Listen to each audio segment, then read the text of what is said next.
I am Zorana Ivcevic, and I'm a research scientist at the Yale Center for Emotional Intelligence.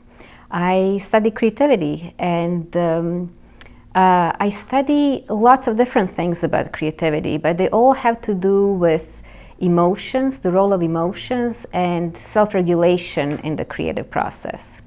And what do I mean by emotions and self-regulation in creativity?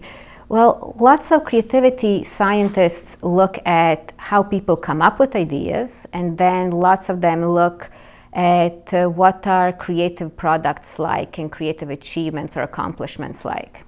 But what happens in between, from the idea to the product? And I'm interested in that arc of process, how people make themselves persist in the process that can be very frustrating, can be very challenging, how they deal with anxiety because of possible failure, because of not knowing how work is going to be received. Just imagine starting the creative process with a vague idea of a direction and starting, well, in my case, with a blank screen or a black canvas. What are the emotions associated at that time? What do people feel? Oftentimes there are some points of anxiety, some uncertainty, some risk involved in it. And people have to weigh those risks and benefits and be very flexible in the process of working towards the goal. Oftentimes it requires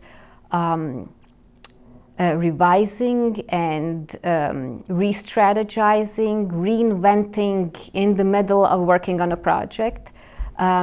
So I studied that whole process of how do we make ourselves stick with it and not just have ideas, but do something with those ideas. And in that process, I'm particularly interested in how people manage the emotions that arise through creativity, through working on creative projects. From that anxiety in front of a blank screen or a black canvas, or think of performance anxiety, or think of such as stage fright, or think of creative blocks, writer's block. Think of not knowing the direction of a scientist should take in doing their studies.